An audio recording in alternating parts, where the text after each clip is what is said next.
Hello बच्चों, कैसे हैं आप सब। उम्मीद करता हूं आप सब लोग अच्छे होंगे। जैसे कि आप सबको पता है, मैं आपको क्वांटम नंबर्स पढ़ा रहा हूं और आज क्वांटम नंबर्स के हम लोग बहुत ही बढ़िया बढ़िया क्वेश्चन करेंगे जो कंपटीशन में पूछे गए हैं। तो आइए उन प्रश्नों को स्टार्ट करते हैं। तो प्रश्नों को प्रारंभ करूं इससे पहले अगर आपने अभी तक हमारे चैनल को सब्सक्राइब नहीं किया है तो पहले हमारे चैनल को सब्सक्राइब कर दीजिए। उसके बाद हम लोग प्रश्न को प्रारंभ करते हैं। जो नीट में, जेई में, आईएएस, पीसीएस वगैरह में जो क्वेश्चन केमिस्ट्री संबंधित क्वांटम नंबर से पूछे हुए हैं उन प्रश्नों को हम लोग सॉल्व करेंगे इस वीडियो में। तो आइए क्वेश्चन नंबर देखिए, पहला है हमारे पास two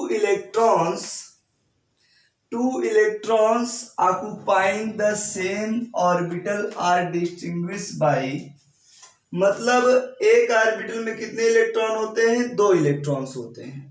इसकी पहचान किसके द्वारा की जाती है? तो ऑर्बिटल्स में आपने क्वांटम नंबर मैंने कितने पढ़ाए हुए हैं? 4। पहली क्वांटम नंबर प्रिंसिपल क्वांटम है, दूसरी एजीमुथल है, तीसरी मैग्नेटिक है और चौथी स्पिन क्वांटम नंबर है। तो आपको क्या कह रहा है? 2 इलेक्ट्रॉन्स ऑक्युपाइंग, 2 इलेक्ट्रॉन पाए जाते हैं सेम ऑर्बिटल में और इनकी पहचान की जाती है किसके द्वारा? डिस्टिंग्विश बाय, किसके द्वारा पहचान की जाती है? तो एक ऑर्बिटल में 2 इलेक्ट्रॉनों के बारे में जानकारी कौन देती है? Spin quantum number. क्योंकि स्पिन क्वांटम नंबर में तो हमने देखा था भाई, यहाँ पर मैग्नेटिक क्वांटम नंबर क्या कहती है? ऑर्बिटल के बारे में बताती है।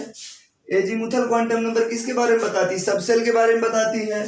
प्रिंसिपल क्वांटम नंबर किसके बारे में बताती है? सेल के बारे में बताती है। तो इलेक्ट्रॉनों किस ऑर्बिटल में कितने इलेक्ट्रॉन पाए जाएंगे इसके बारे में कौन बताएगी? Spin quantum number.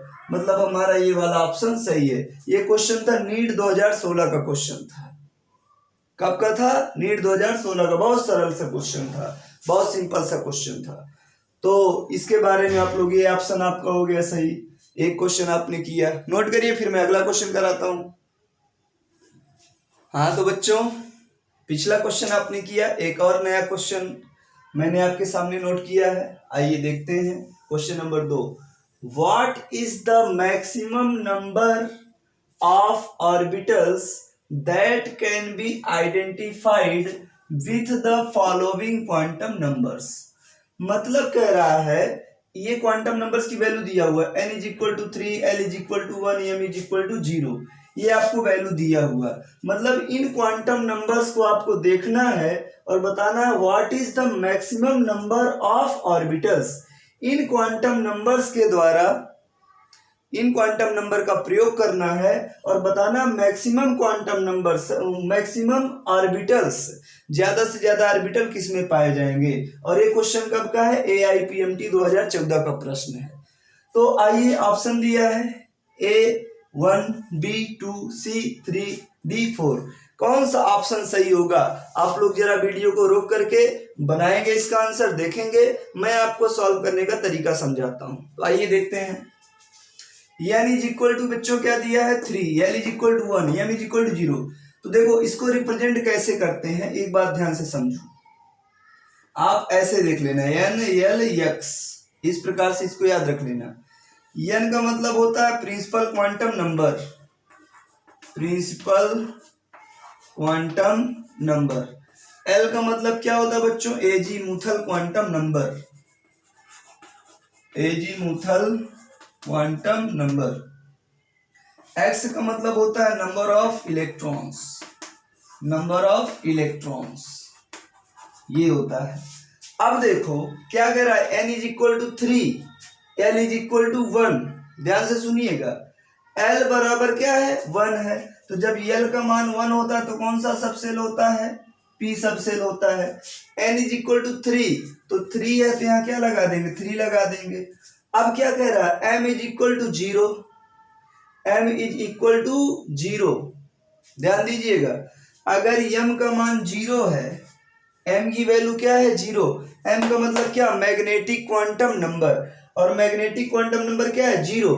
तो हमसे पूछ क्या रहा है? ऑर्बिटल्स पूछ रहा है। क्या पूछ रहा है बच्चों? ऑर्बिटल्स। ऑर्बिटल्स के लिए ध्यान दीजिएगा, m बराबर आपका क्या? Magnetic quantum number 0। Magnetic quantum number क्या दिया? 0। और मैग्नेटिक क्वांटम नंबर का प्रयोग करके हम क्या निकालते हैं बच्चों? Spin quantum number. क्या निकालते हैं, स्पिन क्वांटम नंबर। तो m का मान चाहे 0 हो, चाहे 1 हो, चाहे 2 हो, चाहे 3 हो, उन सभी के लिए s में अगर हम ऑर्बिटल निकालेंगे तो 0 के लिए एक ऑर्बिटल, 1 के लिए एक ऑर्बिटल, 2 के लिए, सब के लिए एक एक ऑर्बिटल बनाता है। तो m का मान अगर 0 है तो s में कितना ऑर्बिटल होगा बच्चों, s में कितना ऑर्बिटल, एक ऑर्बिटल। कैसे पता करेंगे, दिख रहा है, नहीं दिख रहा है, हाँ थोड़ा थोड़ा दिख रहा है। कैसे पता करेंगे, m का वैल्यू 0 है तो s का वैल्यू क्या होगा, प्लस हाफ और माइनस हाफ, यही ना होगा। नहीं दिख रहा है क्या जी, यहाँ पे कट रहा है थोड़ा सा, तो मैं आगे यहाँ ऊपर नोट कराता हूं आपको।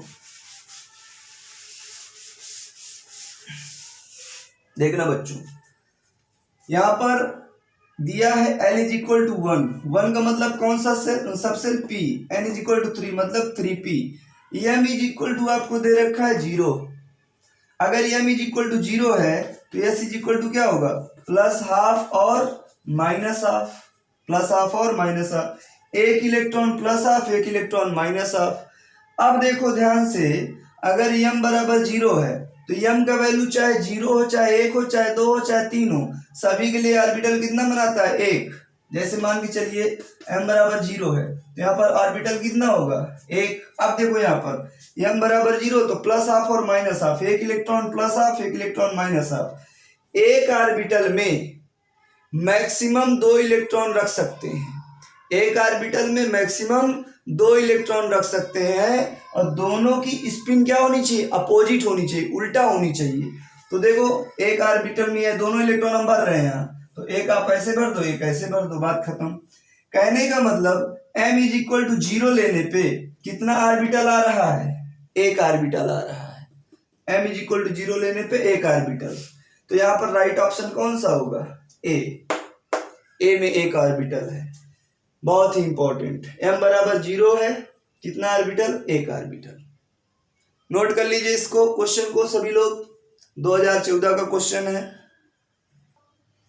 हाँ बच्चों, आपके सामने क्वेश्चन नंबर 3 मैं लेकर के आया हूं। क्वेश्चन नंबर 3 हम लोग सॉल्व करते हैं, आइए देखते हैं। What is the maximum number of electrons that can be associated with the following set of quantum numbers. मतलब क्या कह रहा है, इन क्वांटम नंबर्स के सेट को देखना है और बताना है कि मैक्सिमम नंबर ऑफ इलेक्ट्रॉन्स, अधिकतम कितने इलेक्ट्रॉन्स हो सकते हैं। इस क्वांटम नंबर को देख करके बताना है अधिकतम कितने इलेक्ट्रॉन्स हो सकते हैं। आपको दिया क्या क्या है बच्चों, n बराबर 3 दिया है, n इज इक्वल टू 3 दिया है। अब n इज इक्वल टू 3 है तो देखो मैं सब निकाल के दिखा रहा हूं। L इज इक्वल टू क्या होगा बच्चों, 0, 1, 2, n इज इक्वल टू 3, तो L क्या होगा, 0 से लेकर के n-1 तक होता है। तो 0 से लेके कहाँ तक, n-1 तक L की वैल्यू हो गई। आपने क्वांटम नंबर पढ़ा है, अगर n इज इक्वल टू 3 है तो L बराबर 0 होगा, 1 होगा, 2 होगा। अब अगर ये सब वैल्यू है तो m का मान क्या है, कैसे निकालेंगे, m का मान, अब पूरा मैं नहीं निकाल रहा हूँ, बता रहा हूँ। अगर L इज इक्वल टू 0 है तो m इज इक्वल टू 0, अगर L इज इक्वल टू 1 है तो m इज इक्वल टू +1, 0, -1, अगर L इज इक्वल टू 2 है तो m इज इक्वल टू +2, +1, 0, -1, -2, ये हो सकता है। तो यहाँ पर आपको दिया क्या है, m इज इक्वल टू -1 दे रखा है क्वेश्चन में। अब पूछ रहा है इलेक्ट्रॉन्स कितने होंगे, मैक्सिमम नंबर ऑफ इलेक्ट्रॉन्स, अधिकतम कितने इलेक्ट्रॉन्स आपके होंगे ये पूछ रहा है। तो देखो बेटा, अगर m है तो m के लिए क्या होता है, s की value, principal quantum number, azimuthal quantum number, magnetic quantum number और स्पिन क्वांटम नंबर। प्रत्येक m की वैल्यू के लिए s की वैल्यू क्या होती है बच्चों, +½ और -½ चाहे यहाँ -1 रहे, चाहे -2 रहे, चाहे -3 रहे, s की वैल्यू क्या होगी, +½ और -½ मतलब एक इलेक्ट्रॉन ये और एक इलेक्ट्रॉन ये, एक इलेक्ट्रॉन के लिए +½ दूसरे इलेक्ट्रॉन के लिए -½ मतलब कितने इलेक्ट्रॉन पाए जाएंगे, 2। m बराबर -1 के लिए कितने इलेक्ट्रॉन पाए जाएंगे, 2। तो यहाँ क्या ऑप्शन होगा सही? ये वाला डी वाला। देखो इस पे 10, इस पे 6, इस पे 4, तो डी में 2 आ रहे हैं, 2 इलेक्ट्रॉन का सही है। ये क्वेश्चन कब पूछा था? नीट 2013 में पूछा हुआ है। अच्छा, इसको रिप्रेजेंट करना हो तो कैसे रिप्रेजेंट करें प्रदर्शन? देखो यहाँ पर n इज इक्वल टू क्या है? 3 है, l इज इक्वल टू 1 है। तो बच्चों l इज इक्वल टू 1 का मतलब क्या होता है? ध्यान देना जरा, मैं लिख दे रहा हूँ। l equal to 0, l is equal to 1, l is equal to 2। दिख रहा है?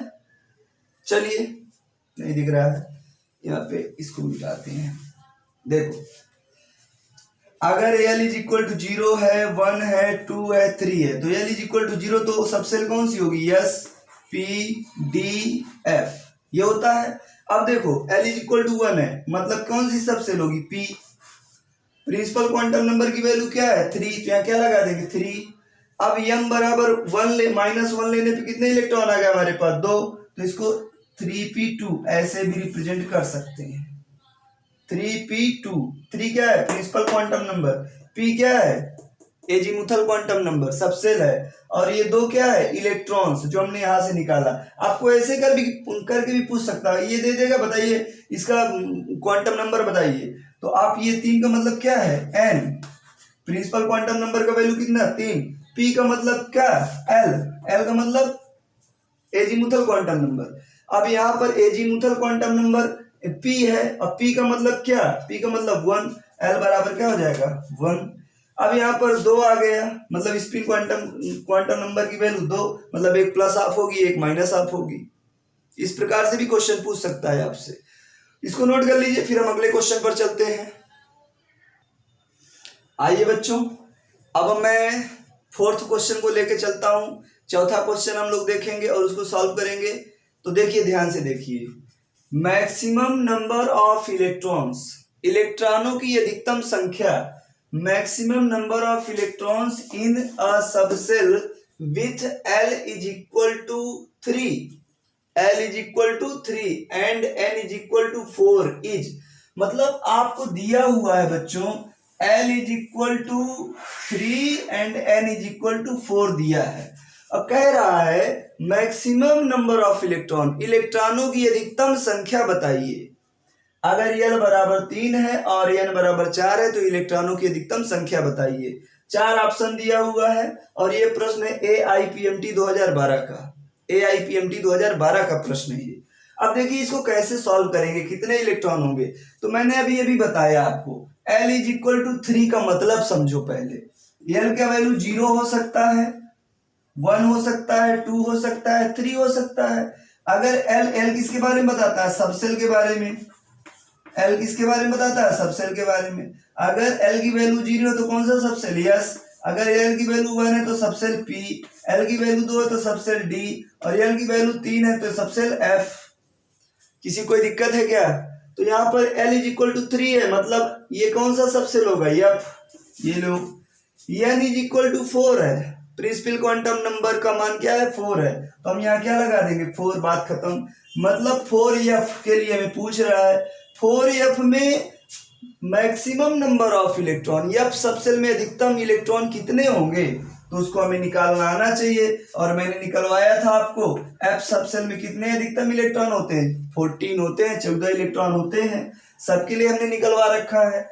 यस में मैक्सिमम 2 इलेक्ट्रॉन होते हैं, पी में 6 होते हैं, डी में 10 होते हैं, और एफ में 14 होते हैं। बहुत आसान सा सवाल है, आप लोग याद रखिएगा इस चीज को, हमने प्रूफ भी कराया हुआ है पढ़ाते समय। यस में 2 इलेक्ट्रॉन, पी में 6 इलेक्ट्रॉन, डी में 10 और एफ में 14। तो एफ आ रहा है, 4 से मतलब नहीं, 3 4 एफ हो 5 एफ हो जो भी हो, केवल हमें एफ को देखना है। एफ सबसेल में कितने इलेक्ट्रॉन आएंगे? 14। 14 कौन सा ऑप्शन? ये वाला। लो, AIPMT 2012 का क्वेश्चन सॉल्व हो गया आपका, नोट करिए। फिर हम अगले क्वेश्चन की तरफ बढ़ते हैं। देखिए बच्चों, चौथा क्वेश्चन, ये 5वां नंबर का क्वेश्चन मैं आपके सामने लेके आया हूं। क्वेश्चन क्या है? AIPMT 2009 का क्वेश्चन है ये। तो देखिए, which of the following is not permeable arrangement of electrons in an atoms, मतलब इनमें से देखना है कि कौन सा परमाणु के लिए सही सेटअप नहीं है। 4 ऑप्शन दिया है, 4 ऑप्शन में से कौन सा परमाणु के इलेक्ट्रॉनों के लिए सही सेटअप नहीं है, ये आपको बताना है। क्वेश्चन कब का है? AIPMT 2009 का। तो देखो हमें यहाँ से फीलिंग क्या लाना है, देखना क्या है बच्चों, n इज इक्वल टू 4 है तो आपने कन्वर्जन पढ़ा हुआ है, n इज इक्वल टू 4 है तो n इज इक्वल टू 4 लेने पे क्या हो सकता है, l इज इक्वल टू 0 हो सकता है भाई, यही तो वैल्यू हमने बताया था। n के लिए l की वैल्यू क्या होती है, 0 से लेके n-1 तक होती है, मतलब l बराबर 0 आएगा। अगर l बराबर 0 तो m बराबर 0 आ जाएगा, और m बराबर 0 के लिए s का मान -½ भी आएगा और +½ भी आएगा, मतलब ये इस कंडीशन में n बराबर 4 में सब कंडीशन आ सकती है। यहाँ पर देखो आप लोग n बराबर 5 है, n इज इक्वल टू 5 है, तो अगर यहाँ n इज इक्वल टू 5 है तो n इज इक्वल टू 5 लेने पे l इज इक्वल टू 3 भी आएगा, बिल्कुल आएगा। अरे भाई n इज इक्वल टू 5 तो 0 1 2 3 आएगा ही आएगा, l इज इक्वल टू 3 है तो m बराबर 0 भी आ सकता है आपका, बोलो आ सकता है, बिल्कुल आ सकता है, क्योंकि l का मान m के लिए क्या होता है, +l से 0 सहित -l तक होता है। किसी l के लिए m का मान क्या होता है, +l से 0 सहित -l तक, तो +3 से -3 तक जाएंगे तो बीच में क्या पड़ेगा, 0, मतलब ये भी सही है। और m बराबर 0 है तो s बराबर +½ और -½ होगा, मतलब +½ भी आएगा, मतलब ये कंडीशन, दूसरी कंडीशन भी सही है। तीसरी कंडीशन देखते हैं, n इज इक्वल टू 3 और l इज इक्वल टू 2, सही है, यहाँ तक तो सही है ना। n बराबर 3 आया तो l बराबर क्या आ जाएगा, 2, मतलब अगर आप चलेंगे तो 0 1 2 n-1 तक आएगा, तो l इज इक्वल टू 2 आ जाएगा। m इज इक्वल टू -3, ये देखो गड़बड़ा गया, गड़बड़ा गया, कैसे, l इज इक्वल टू 2 है तो m इज इक्वल टू क्या होगा, -2 -1 0 +1 +2, लेकिन यहाँ -3 आ गया, यहाँ पर -2 से ज्यादा नहीं जाना चाहिए, ये गड़बड़ा गया। l इज इक्वल टू 2 तो m इज इक्वल टू -2 से ज्यादा नहीं जाएगा, मतलब ये वाला नहीं होगा, तो राइट ऑप्शन ये वाला हो गया हमारा, सी वाला। ये भी देख लेते हैं, डी वाला भी हो सकता है। n इज इक्वल टू 3 तो l इज इक्वल टू 2, सही है भाई, n बराबर 3 है तो l बराबर 0, 1, 2 आएंगे, l बराबर 2 है तो m बराबर -2, सही है, s बराबर -½ मतलब -½ की कंडीशन आएगी, तो इसमें ये सब कंडीशन आ सकती हैं, इसमें ये सब कंडीशन आ सकती हैं, डी में ये सब कंडीशन आ सकती हैं, लेकिन सी वाले में ये वाली कंडीशन नहीं आएगी, इसीलिए इस सी को मैंने क्या कर दिया, रॉन्ग। ये क्वेश्चन कब था, AIPMT 2009 का प्रश्न था, तो इसको नोट करिए, फिर हम लोग आगे चलते हैं। हाँ तो बच्चों हाजिर हूं मैं क्वेश्चन नंबर 6 को लेकर के, और काफ़ी सारे बच्चे हिंदी मीडियम के जो हमारे यूपी बोर्ड वाले बच्चे हैं वो डिस्टर्ब हो गए होंगे, सर अंग्रेजी में क्वेश्चन ले रहे हैं, तो इस बार मैं आपके लिए हिंदी मीडियम का क्वेश्चन लेके आया हूँ, हिंदी माध्यम में। बात कुछ नहीं, हिंदी पढ़ो चाहे इंग्लिश पढ़ो भैया, क्वेश्चन वही होता है। हमारे पास आँख है तो चाहे हिंदी में आँख कहो चाहे अंग्रेजी में आई कहो, आँख को आई को बतिया वही है। इलेक्ट्रॉन को चाहे आप हिंदी में इलेक्ट्रॉन लिखो चाहे इंग्लिश में लिखो, बात वही, सिर्फ शब्दों का हेर फेर रहता है, बाकी केमिस्ट्री वही है, साइंस वही है, मीनिंग वही है, फार्मूला वही है। किसी उपकोष में पाए जाने, अच्छे क्वेश्चन देख लो जरा, यूपी PCS 2001 का प्रश्न है। यूपी PCS के बारे में आप लोग सब लोग जानते होंगे, और नहीं जानते हैं तो आज गूगल पे सर्च करना कि यूपी PCS क्या होता है, PCS क्या होता है। जैसे आपने सुना होगा IAS PCS अधिकारी, तो वो सब जब परीक्षा होती तो वहाँ ये क्वेश्चन पूछा गया था, वहाँ का क्वेश्चन मैंने लिया है। यूपी PCS के बारे में आप लोग सब लोग जानते होंगे, समझदार बच्चे हैं। यूपी PCS 2001 में पूछा गया है, किसी उपकोष में पाए जाने वाले ऑर्बिटलों की संख्या बराबर होती है, मतलब उपकोष में ऑर्बिटल की संख्या बराबर होती है, इनमें से कौन ऑप्शन होगा, 4 ऑप्शन दिया हुआ है। तो मैंने कहा था उपकोष में ऑर्बिटलों की संख्या किसके बराबर होती है, याद करिए, याद करिए, क्वांटम नंबर पढ़ा रहे थे और हमने बोला था उपकोष में ऑर्बिटलों की संख्या को निकालने के लिए कौन सा फार्मूला, 4 देखो लिखे हैं, याद करिए, आप लोग दिमाग लगाइए, पन्ना पलटिए। l+1 ये तो हो नहीं सकता, l-1 मैंने पढ़ाया नहीं है, 2l-1 ये भी नहीं होगा, कौन सा होगा 2l+1, सुबह ही पढ़ाए हैं आज, याद आया। मैंने कहा था कि उपकोष में यानी सबसेल में, उपकोष में ऑर्बिटलों की संख्या, ऑर्बिटल की संख्या क्या होती बच्चों, 2l+1 होती है। मतलब अगर हम यल की वैल्यू क्या ले लें, 0 ले लें, 1 ले लें, 2 ले लें, 3 ले लें, तो क्या होगा देखना जरा ध्यान से। तो फॉर्मूला 2l + 1 है और यल का मतलब यल का वैल्यू 0, तो यस 1 के लिए p, 2 के लिए d, 3 के लिए f, ये सब सेल होती हैं।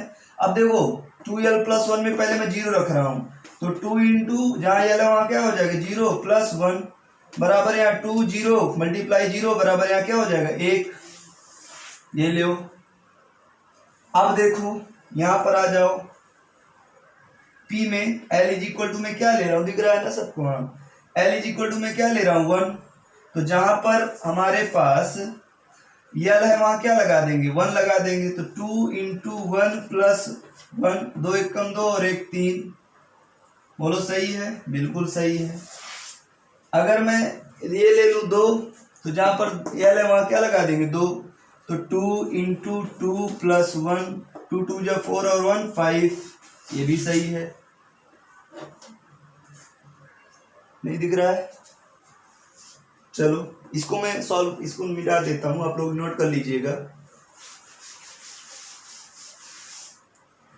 देखिए अगर मैं यहाँ L = क्या ले लूँ 2, तो जहाँ यल है वहाँ क्या हो जाएगा 2, तो फॉर्मूला क्या बनेगा 2 × 2 + 1, 2 दूनी 4 और 1 5, ये लो। अगर मैं L = 3 ले लूँ, तो 2 × क्या हो जाएगा 3 + 1, 2 3 6 और 1 7, 7 ऑर्बिटल हमारे पास आ जाएंगे।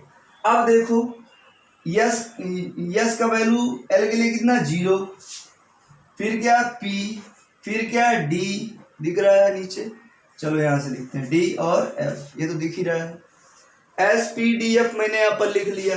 अब देखो जब L का वैल्यू यहाँ पर रखे तो कितना ऑर्बिटल आया 1, मतलब यस सब सेल में 1 ऑर्बिटल होगा। अगर हम L का वैल्यू 1 रखे तो कितना ऑर्बिटल आया 3, मतलब P सब सेल में कितना ऑर्बिटल होगा 3। अब यहाँ पर देखो L का वैल्यू क्या हमने रखा 2, तो यहाँ पर कितना ऑर्बिटल आया 5, मतलब D सब सेल में कितने ऑर्बिटल 5। यहाँ पर हमने क्या रखा हुआ है, देखो कहाँ गया, हाँ L का वैल्यू 3 रखा है, तो 3 रखने पे क्या आया 7, मतलब F ऑर्बिटल में कितने, F सब सेल में कितने ऑर्बिटल 7।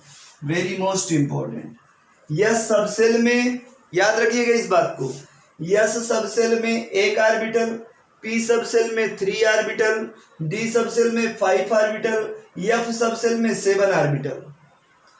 एक ऑर्बिटल में अपोजिट स्पिन के मैक्सिमम 2 इलेक्ट्रॉन रह सकते हैं। फिर से एक ऑर्बिटल में अपोजिट स्पिन के, अपोजिट माने अगर एक ठो ऐसा है तो एक ठो ऐसा, अपोजिट रहेंगे। एक ऑर्बिटल में अपोजिट स्पिन के मैक्सिमम कितने इलेक्ट्रॉन रह सकते हैं 2। तो देखिए एक ऑर्बिटल है 2 इलेक्ट्रॉन, मतलब इसके पास कितना इलेक्ट्रॉन होना चाहिए 2, P के पास कितने ऑर्बिटल है 3, और एक ऑर्बिटल में 2, तो 3 ऑर्बिटल में 6, अर्थात P के पास इलेक्ट्रॉन कितने 6, ऑर्बिटल कितने 3। D के पास 5 ऑर्बिटल है, एक ऑर्बिटल में होने चाहिए 2, तो 5 ऑर्बिटल में 10, अर्थात D के पास 10 इलेक्ट्रॉन 5 ऑर्बिटल। F के पास 7 ऑर्बिटल है, एक ऑर्बिटल में होने चाहिए 2, तो 7 और 7 में कितने 14, अर्थात F के पास 7 ऑर्बिटल और 14 इलेक्ट्रॉन होंगे। तो इस प्रकार के क्वेश्चन हमसे पूछता है कंपटीशन वगैरह में, और भी हमारे पास क्वेश्चन है, और भी चीज़ें मैं आपको बताता रहूँगा। इन सभी प्रश्नों को आप लिखिएगा, सॉल्व करिएगा, अपनी नोट्स में शामिल करिएगा। अगर आपको वीडियो पसंद आया हो तो चैनल को लाइक, सब्सक्राइब और शेयर जरूर करें। मैं फिर मिलूँगा अगले वीडियो में, अगले लेक्चर में। तब तक के लिए थैंक यू सो मच।